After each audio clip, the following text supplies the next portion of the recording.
If you're someone that's watched both the Starfield showcases, one of the most interesting parts of the most recent showcase is the massive improvement in ground combat. So things like weapon recoil, weapon sway, reload animations. In fact, it seems like most of the animations that have to do with ground combat got pretty big improvements, even down to things like the ejection of spent cartridges. Then you have things like the impact of firing your weapon, the impact on whatever you're firing at. And then looking past combat with ranged weapons, you also have melee combat seem to get some pretty massive improvements and seems to be a lot more than just swing your weapon in front of you until the thing you're swinging at dies, which is basically what the combat was in something like previous Fallout games. And if you're enjoying my Starfield coverage, make sure to subscribe. This channel was solely based on Starfield, and we have tons of videos coming soon. And this was actually a big surprise to me, not only because it was such a massive upgrade compared to the first showcase, but because Bethesda is not known for stellar FPS combat. Fallout 4 and Fallout 76 have by far the best FPS combat of any Bethesda game, and those were still just basically passable. That's generally not what you would go to a Bethesda game for, but with these upgrades for Starfield, the FPS combat in particular looks to actually be pretty good and much better than just passable in a game like this. So I think the ground combat of Starfield is actually looking pretty good, and I think there's going to be two pieces that play into this system. First off being the customization and progression that is going to consist of both weapon modifications and the skill system, which are both going to play a pretty big part in customizing your playstyle and progressing throughout the game. And then we have what I'm going to call feel, and this is something that we'll have to get our hands on the game to actually know how it feels, but this will also consist of things that we've already gone over in this video, from animations to recoil to weapon sway to what I call weapon shake, so more of the actual second to second combat. Now on the feel side of combat, there's going to be a lot of different systems that play into this, and some of it can't really be described, because if you go play an FPS that feels really good to play, you just know it, and some of it you can't really explain. Like if you go play Call of Duty, you know the combat is going to feel good to play, it's going to be really smooth, and there's some pieces of that that you kind of can't put your finger on. And if you go play something like Destiny, which I think fits a little bit more in with this, you know the combat is going to feel quite a bit different, but it's still going to feel really good. And besides just playing with the combat, feeling how smooth it is, feeling how it actually feels to fire the weapons and move around, there are some pieces you can pinpoint that helps make that an enjoyable combat experience. And we've gone over some of these, but just animations of the weapons. So things like the reload animation feeling realistic, feeling weighty, feeling snappy. Then you have things like the weapon ejecting used cartridges. That for me personally is a pretty big thing I can pinpoint that makes combat much more believable, because if you're firing, say, a shotgun and shells aren't ejecting out the side of it, it would feel pretty weird. And Starfield seems like it's going to do a pretty good job of this. We actually got to see this specifically with shotguns and other weapons. Firing the weapon, you would be able to see those spent cartridges, even down to other animations. Like we got to see a 40mm grenade launcher with the drum rotating on it as they shoot, which in some games wouldn't actually be happening. So it seems like in Starfield, like a lot of the best FPS games, are going to have every piece or all the major pieces of weapons actually animated, showing what they're doing, which again is a pretty big part of combat feeling good. And this even boils down to things like recoil, weapon sway, and weapon shake. And by this I mean just the small movements that a weapon makes when you're firing it. Because firing a weapon, it's not just going to be straight up and down recoil. That basically doesn't happen. There's always going to be a little bit of shake, and if a game can pull that off correctly and in a way that feels realistic, it makes a combat feel much better. Because I think everybody's experience in games, or even in some movies, so for instance, I think a lot of people have probably seen some movies where they're not actually firing a prop gun or firing anything, they're just acting like they're shooting something, and in acting this, they basically only have vertical recoil. The gun doesn't have any sway or shake because they're not actually firing anything. Then the sounds and the muzzle flash will be added post-production, and it looks really fake. But then you have movies where they are firing prop weapons, so the weapon actually has the recoil similar to firing a weapon with live ammunition. So the gun has that small amount of shake, it has that sway, and it has a more realistic recoil. There are some games that you can look at that do basically the same thing, and it's very easy to tell between the ones that actually have everything animated and that have spent time into making the weapons feel good and feel realistic, like you're actually firing this weapon. And this is one of the biggest improvements you could pinpoint from the first showcase to the second showcase, that they added a lot more recoil, that they added some more of that weapon sway, some more weapon shake, that made the weapons just look much more enjoyable and realistic to fire. And then adding on top of that, you have things like impacts feeling more weighty, and then in Starfield you're also going to have things like fighting in zero gravity, with specifically ballistic weapons will actually move you backwards. So things like that are cool, but that's more of things you'll have to actually play to experience how it feels. Now the other piece to this puzzle is going to be customization and progression. As this is a deep RPG, there's going to be a lot of ways to change how you go about combat, how you go about customizing your weapons, how you go about progressing your character to be better or worse with all these different types of weapons. And then in Starfield, you even have some additions. You have silencers that are actually going to work as a silencer, so you can get sneak attacks. They also showed off things like thermal sights, explosive ammunition, and other weapon mods that I think are going to play a bigger part in combat. Now on the weapon modification side, you're going to be able to customize your weapons pretty heavily. It seems like they've taken the weapon customization system from Fallout 4 or Fallout 76 and upgraded it pretty heavily. We know there's going to be a ton of possible mod slots, more or less depending on the weapon. I think the most we've seen is 9 slots on a weapon, so you could put 9 different modifications on that weapon, and some of them look like they're actually going to change a weapon quite a bit. One of the weapons they've shown off in a lot of footage is what looks to be a more futuristic version of a P90, and with this most recent showcase, they showed off a fully modified one that had a sight, but it also had a much longer barrel that looked like it slowed down the fire rate, but gave the weapon a lot more recoil. And they didn't actually show any stats of this, but I'm assuming what this could potentially be is them changing the caliber of the weapon, making it a higher caliber, giving it a longer barrel, which would slow down the fire rate, but would also give it a lot more damage. Now we did get to see what some of these mod slots are actually going to be. We have things like receivers, which seem to also change the firing modes of the weapon. On the weapon they were looking at, it was currently installed as fully automatic, so maybe you'd be able to change different weapons to different firing modes that would maybe change their stats. We have an internal mod, which they didn't have one on, but I'm assuming there's going to be some type of internals you can change, maybe modifying the trigger or something else. There's obviously going to be a massive amount of different optics. On this weapon, they had magazine and battery, so if the weapon is just a ballistic weapon, or if the weapon is more futuristic and requires some type of power. This weapon did have a drum magazine. We actually got to see a multitude of drum mags, and then we also got to see a muzzle, and this weapon had a muzzle brake on it. And it seems like there's going to be multiple different progression systems tied into this, because installing these mods are going to take a bunch of different resources, and you're also going to need to be researching the ability to put these mods on weapons at a research station that will take time. And I'm also assuming you'll probably be able to find mods out in the world or find recipes or schematics that just teach you different mods. And we've seen legitimately dozens and dozens of different weapons just from the gameplay we've been shown already. So I would assume there's probably going to be upwards of hundreds of different firearms, whether that be ballistic, energy weapons, missile launchers, grenade launchers, or a slew of other more futuristic weapons. And there's also going to be different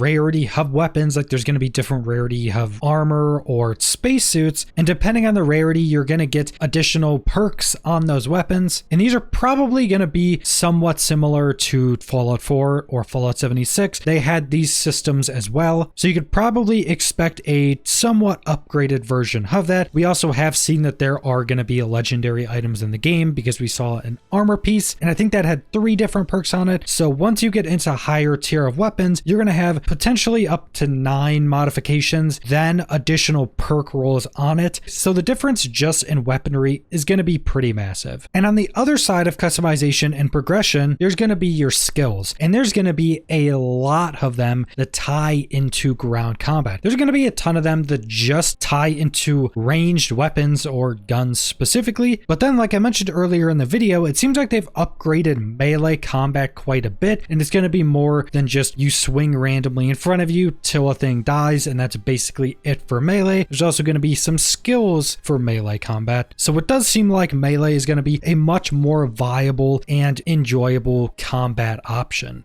So we have skills like ballistics, which increases damage and range with ballistic weapons. We have dueling, which increases damage and range with melee weapons, which is pretty interesting. We actually get to see a ton of different melee weapons. One of the most interesting being a katana. Then we have the laser skill, which increases damage and range with laser weapons. We have pistol certification, which increases damage and range with laser pistols. Same with laser shotguns. We have demolitions, which increases damage and radius for grenades or other thrown explosives. We didn't see much of this. It seemed to be basically the same as Fallout 4. You put a grenade or some other throwable explosive on a keybind, and it basically just pulls it out and throws it. We have heavy weapon certification, which is a bit more interesting. This one actually gains damage while aiming down sights with a heavy weapon. We get to see a few of these from a minigun. I assume the 40mm grenade launcher that has the drum on it would probably be a heavy weapon. We also got to see what seemed to be like a mix of a shotgun and a grenade launcher they were using. So there's definitely going to be quite a lot of heavy weapons, definitely inspired from Fallout 4. We have the stun skill, which has a chance to stagger opponents, particle beams, which increases damage and range with particle beam weapons, rifle certification, marksmanship, which increases the accuracy of all ranged weapons, rapid reloading, which gives you a chance to reload twice as quickly, sniper certification, so scoped weapons have less sway, targeting to increase your accuracy, armor penetration to increase your armor piercing skill, crippling, which actually gives you the ability to hit vulnerable spots on enemies, and then critical strikes, which we don't really have information on, but I assume this just unlocks the ability to crit people. Maybe it doesn't have to be in a specific area, you can just crit anywhere you hit, maybe off a percentage. And this is just the skills in the combat skill tree, but we also have other skills in other skill trees that are still going to affect ground combat, such as in the tech tree, boost pack training, and this upgrades the ability to be able to use jetpacks. This was also shown off in the gameplay. A lot of people are probably going to end up using this. It just looked really fun. You just get to boost around on a jetpack, fly around while fighting all these different enemies, and then you're going to have a slew of other skills that will affect ground combat. And there's actually one last part I didn't mention, and that's going to be whatever these space powers or space magic is. They gave a teaser in the most recent showcase where your character sticks out their hand and it looks like they remove gravity and launch a bunch of enemies in the air, looking like he potentially killed some of them. And the main speculation behind this is that the artifacts you're searching for throughout the main campaign is also going to give you some type of new powers that are going to kind of be a replacement for shouts from Skyrim as an example. So this would either be some type of space magic, or what I'm kind of leaning more towards is some type of very advanced technology that isn't really magic. It's just something that humans don't really understand, because these artifacts you're searching for seem to be from a long lost civilization. And this is somewhat reminiscent of kind of the story arc of The Expanse, if you've ever read those books or seen the TV show, where it's a long lost civilization that basically introduces a super organism into that universe. So this is a little bit different, but kind of in that same vein. And I'm sure they tease this because this is probably gonna be a part of your ground combat. So one of the biggest theories is that once you get to a certain part of the main campaign, you unlock a new section which gives you these new powers, and then you get more and more of them as you progress the main campaign and go do some side objectives to get even more of them. So depending on how that all plays out, that could be a pretty big addition to ground combat as a whole. So I'm pleasantly surprised on how good the ground combat is looking for Starfield. But that's all I want to go over, so thanks for watching.